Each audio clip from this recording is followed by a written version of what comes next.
And staying in West Africa, Liberia's President George Weah has called on his challenger in the presidential race, Joseph Boakai, to congratulate him on his victory. In an address to the nation, he said the Liberian people have spoken and their voices have been heard. The opposition candidate holds an unassailable lead of 28,000 votes, with nearly all ballots counted. A former football star, Weah, has been in power since 2018. He will step down in January. Weah came into the job on a wave of enthusiasm, especially from younger voters, having won this election also against Boakai by a large margin. But a perception that he had failed to tackle corruption, rising prices, and continued economic difficulties tarnished his image. And I'm being joined live by Samuel James Kpartor, the National Program Manager, Federation of Liberian Youth. Good morning. Glad to have you join me. Good morning. It's okay, Samuel. I mean, how would you interpret President George Weah's decision to call Joseph Boakai, to concede defeat? Well, I think it was the most responsible and the most appropriate thing to do, because after the announcement of the results yesterday by the National Elections Commission with 99.58% of the results in, it was easy to say that the 0.42 remaining percentage was negligible and could not in any way offset the current trend, in the data, being announced. So the most responsible thing to do was to concede defeat and put the nation back on a path for national reconciliation and national healing. I think it was the most appropriate thing to do, and we, as a country and as young people, we applaud the president for that bold step. Where it is by taking that first step of conceding this defeat, of accepting the results, of respecting the democratic rights of the Liberian people as demonstrated by the national results of the elections. We're back now on a path for growth. All right, Samuel, in your own observation of the election process, did you notice any, hanky-panky or even factors or events that may have influenced the president's decision, that's President Weah, to concede to Joseph Boakai? Well, I think so far the elections was conducted in a very, very professional and responsible way. There's a little bit of buildup of tension ahead of the official announcement of the results, with both sides claiming victory on the election results. But one thing I also grab from this entire process is that if oppositions or if people going to elections have been very, very vigilant, following the different processes immediately after the voting, they get their copies of the tally sheet and they have that in their possession.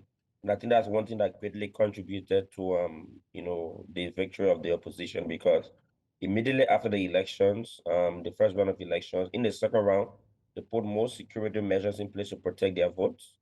They made sure that they had all their tally sheets from across the country no less than 2 days after the elections. And so they also had tabulation of their own results comparing to what the National Elections Commission was announcing. So it would have been difficult for the election to have gone in any other, unprofessional way.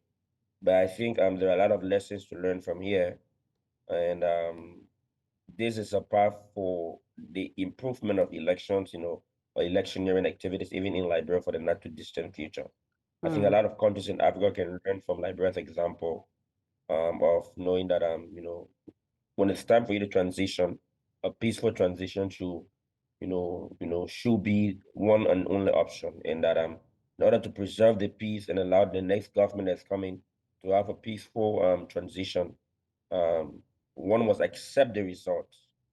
And in the next few days, we'll be going across the country and having a number of conversations with young people to share their lessons from the elections and come back together as one unit.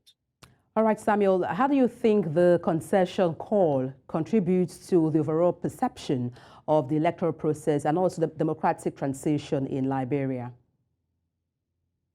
Well, when a sitting government graciously accepts results, I think a peaceful transition is inside.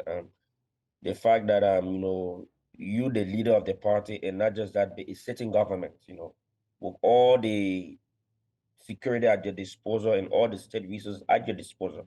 If you can graciously accept defeat, I think that is something that we've seen 2 times now. I remember in the first one of the election in 2017 when the Unit Party lost to the CDC, the president at the time, Madam Ellen Johnson Sirleaf, called the president and set up a transition team, and I'm sure that we're going to see something similar. But I think the president accepting the results graciously further necessitates the need for partisans of the CDC, supporters, diehard supporters, and those who were in the trenches for the CDC to also accept the results, because your political leader has accepted the results, and it is the most responsible thing for you now as a supporter to do, to accept the results and move on. All right, one last question for you, Samuel. What impact do you believe, the President Weah's concession will have, for instance, on post-election atmosphere in Liberia? Well, I think there's been a reduction in the tension. I think tension have gone down from the fact that the president has accepted the results. We are not likely to see a lot of post-elections protests or tension. But we're hoping that based on the path, based on what we're seeing, oppositions and the president-elect and his team, as well as the incumbent government, his team, can work together to smoothen the transition, because they need to have shadow presidents appointed in different places so that when January and inauguration comes, they can be that sort of transition from an old government to a new government. I know right now what's going to happen is expectations are extremely high. Sometimes people think change is automatic.